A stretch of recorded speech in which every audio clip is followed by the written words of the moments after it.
তন্ত্র দীক্ষা নিলে আমাদের গুরুরা একটি করে আমাদের বস্ত্র তারা দিতেন সময় ক্ষেত্রে। কিন্তু সে সমস্ত বস্ত্রগুলো আজকে দেখব দেশের মাঝে বাংলার পুরোহিতগুলো তারা সেই বস্ত্রগুলো নিয়ে নেমে পড়েছে মাঠে। আর একদিকে যেমন এই বস্ত্র নেতাদের গায়েও তারাও এই বস্ত্র ধারণ করছে, যে বস্ত্রগুলো আমাদের শক্তিশালী বস্ত্র, লাল গেরুয়া, এ সমস্ত বস্ত্রগুলো আমাদের গুরুরা আমাদের দীক্ষা দিলেন। তারা কিন্তু একটি করে বস্ত্র আমাদের নিশ্চয়ই গ্রহণ করাতেন, কারণ সন্তান হিসেবে তারা একটি করে বস্ত্র, যেটা তার গুরু নির্দেশ লাগবে, সেই বস্ত্র তিনি হয়তো সন্তানকে দেবেন।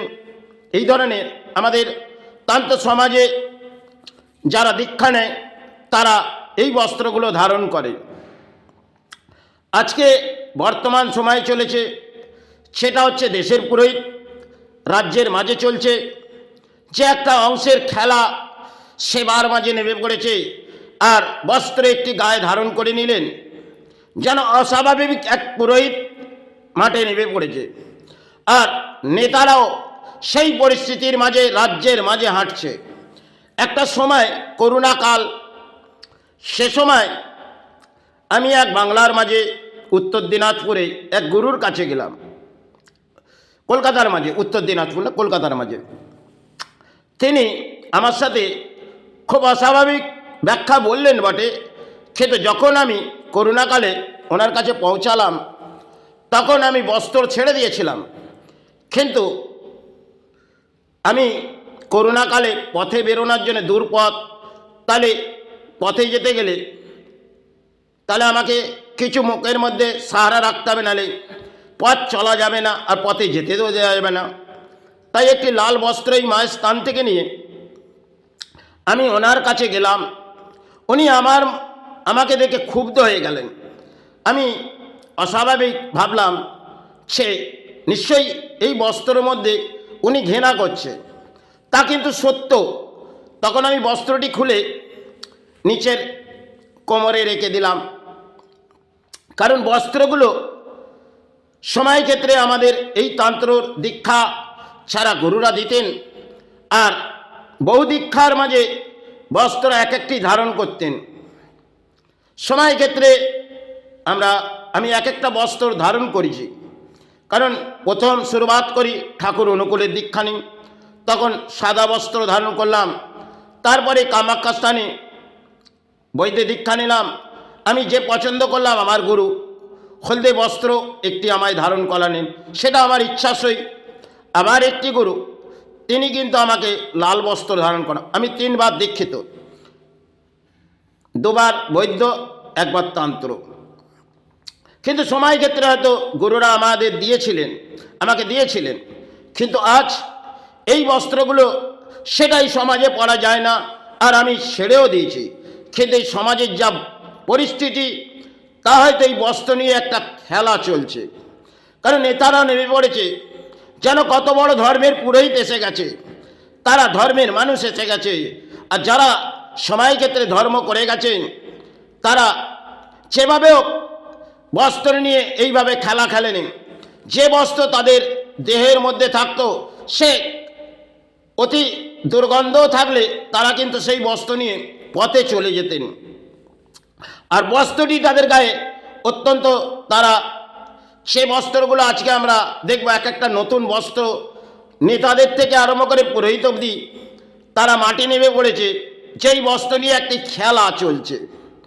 কারণ তন্ত্র সমাজে গুরুরা দীক্ষা দিতেন।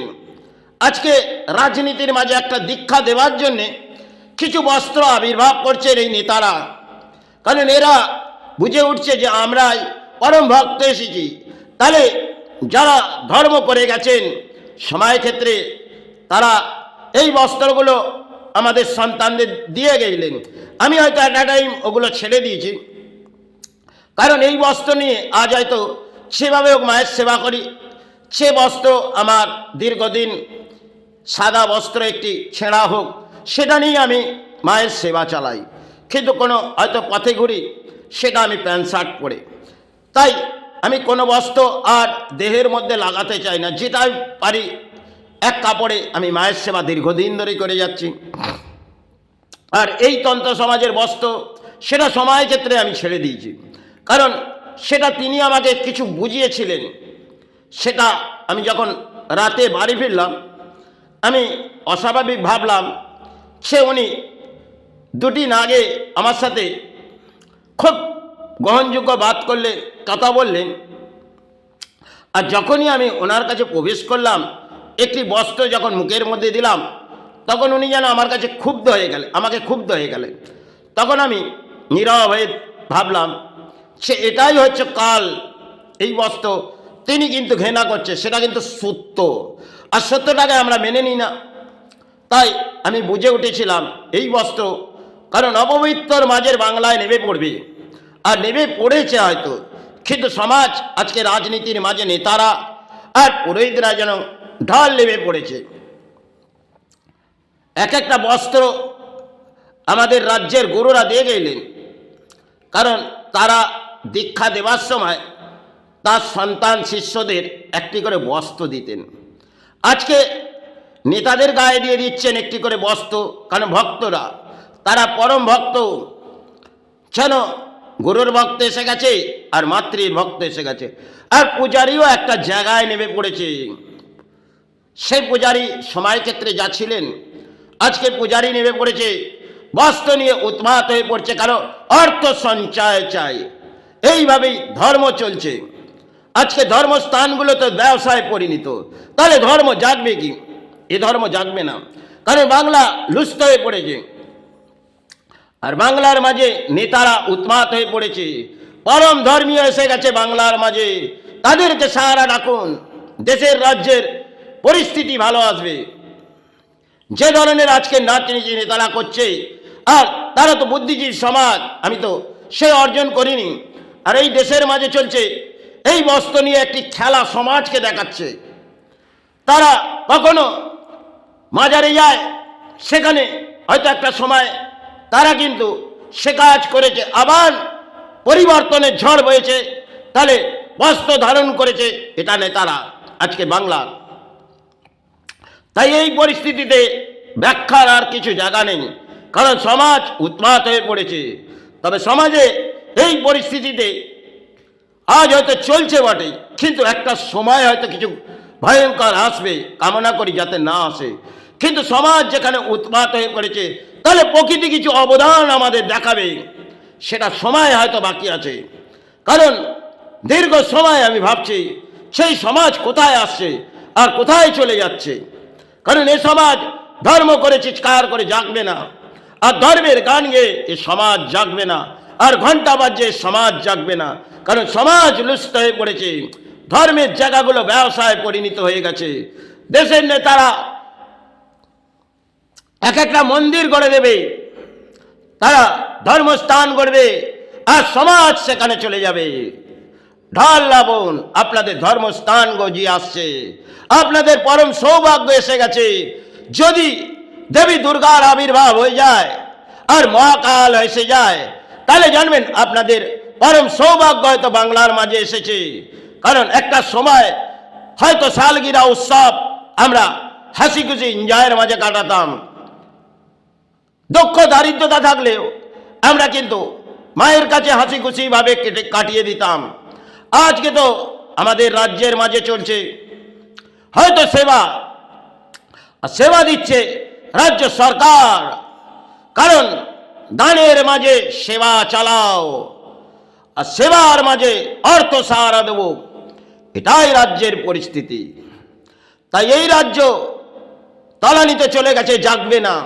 কারণ এই ধর্ম নিয়ে ব্যবসা এক একটা তান ব্যবসায় পরিণত।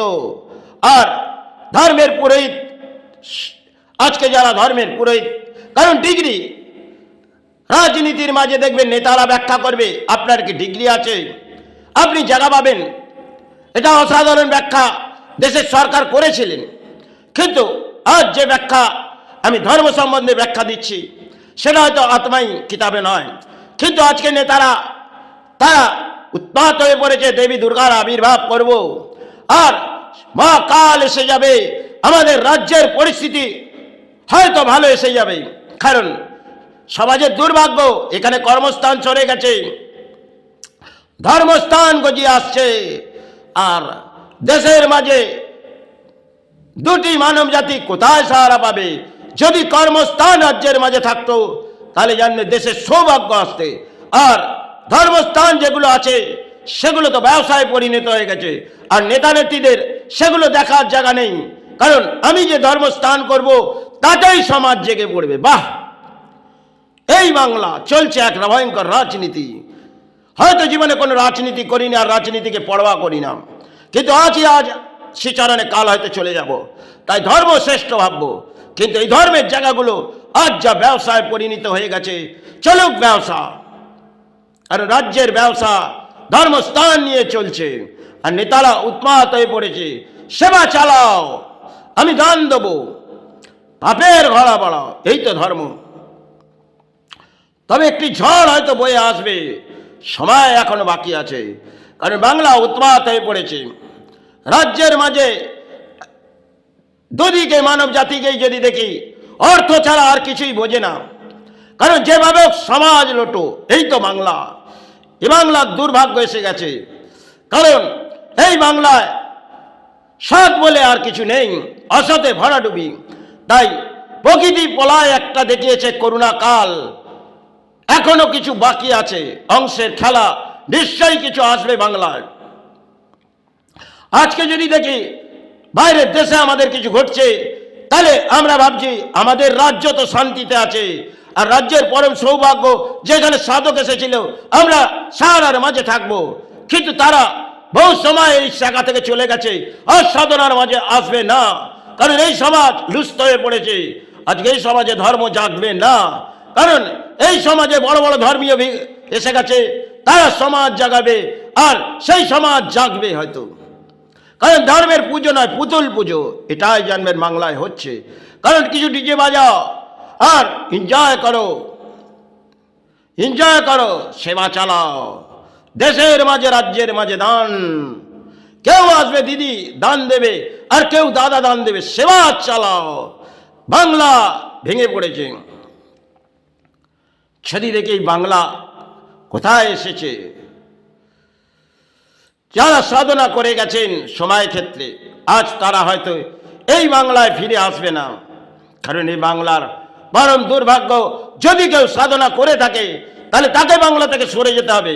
কারণ এই বাংলায় ডিগ্রি, যদি কেউ ডিগ্রি হাসিল করে তাহলে রাজ্যের নেতারা উন্মাদ হয়ে পড়বে। কারণ অর্থ দিয়ে ডিগ্রি, কখনোই কোনো ধর্মীয় মানুষ, তারা ঈশ্বর ছাড়া কিছু বোঝে না, তাদের কোনো ডিগ্রির প্রয়োজন নেই। আর এই নেতারা উন্মাদ হয়ে পড়ছে, তোমার কি ডিগ্রি আছে? কারণ একটা সময় এক গুরুকে, তিনি কিন্তু একটা সেবা চালিয়েছিলেন, তাকে রাজ্য সরকার একটি ব্যাখ্যা বলেছিলেন, সেটা আমার গ্রহণযোগ্য নয়, কিন্তু রাজ্যের হয়তো গ্রহণযোগ্য। আর সেক্ষেত্রে তিনি যেটা বলেছিলেন সেটা কখনোই গ্রহণযোগ্য নয়। কখনোই কোনো ধর্মীয় মানুষ যদি সে কঠোর ধর্মীয় হয় তাহলে তিনি ডিগ্রি নেবে না, কারণ সাধনা করতে এসেছে, ডিগ্রি নয়। আজকে সমাজে চলছে ডিগ্রি, যাই হোক, এই ডিগ্রি সমাজে চলুক, আর ধর্ম এরাই চালাক, কারণ এই ধর্ম জাগবে না। তাই মা ক্ষমা করিস, গুরু ক্ষমা করো।